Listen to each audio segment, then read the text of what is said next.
look at these amazing shots coming in. These are live pictures from Washington, D.C.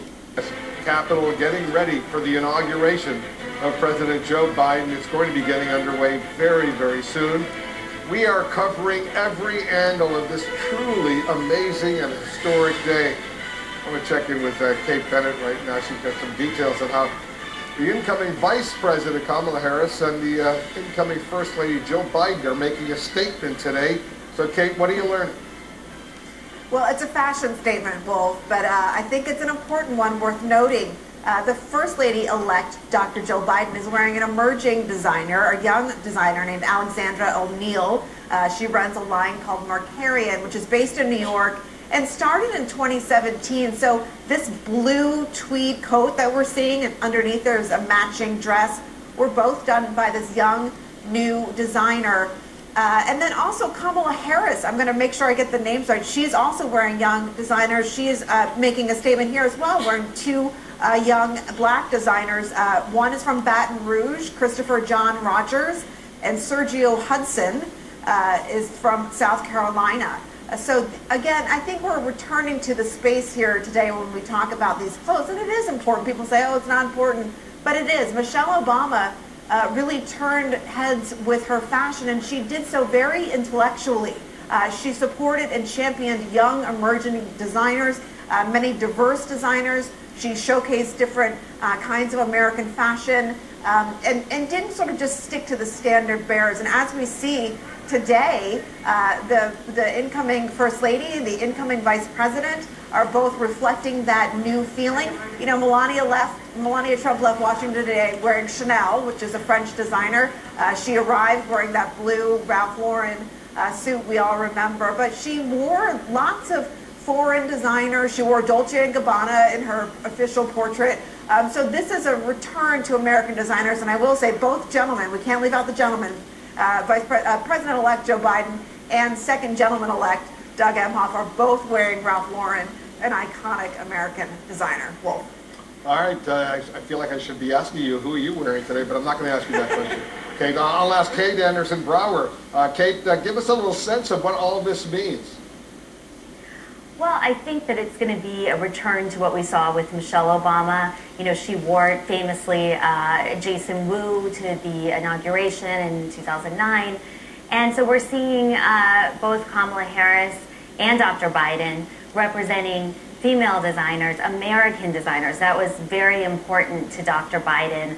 I know that she wore an American designer today because, after all, today is about celebrating our democracy, the peaceful transfer of power, the pomp and ceremony of today. You know, we don't have a Buckingham Palace. We don't have the kind of celebrations that they have in other countries around the world. This is that moment in American history. Everybody wants to celebrate America, and so it only makes sense to be wearing American designers and highlighting women.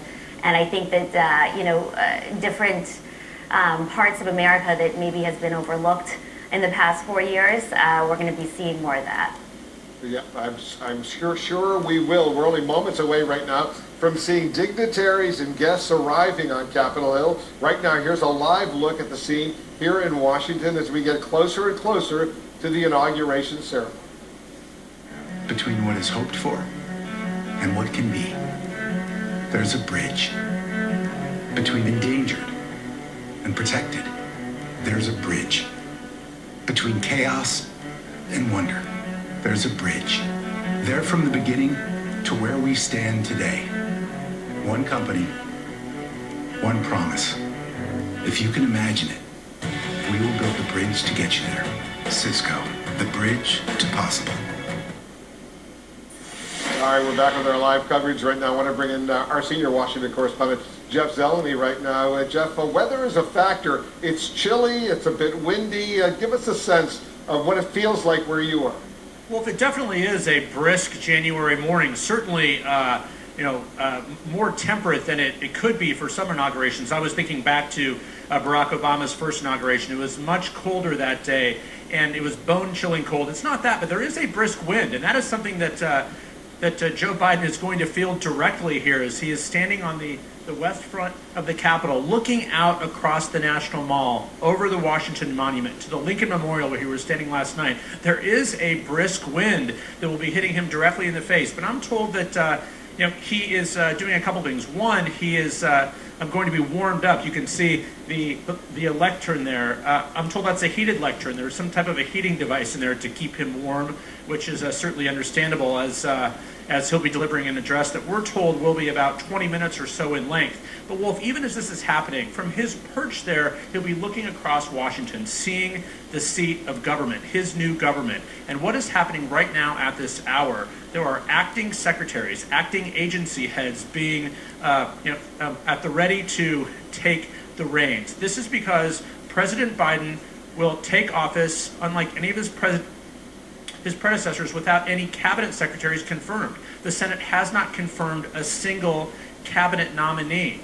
Barack Obama, when he was president, had 6 nominees confirmed. President Trump had 2 nominees confirmed. So that means there will be acting attorney general and acting defense secretary. But the Biden team wanted to keep the names of most of these individuals secret, I am told, until after the noon hour, until this afternoon. So there would not be any interference by Trump officials still in the government. So for the next 2 hours or so, this is still President Trump's government. So this is something that is happening behind the scenes quietly now. These acting secretaries will be in position to assume power this afternoon, and that's for continuity of government. So one top person here is the Surgeon General, and the outgoing Surgeon General has submitted his resignation.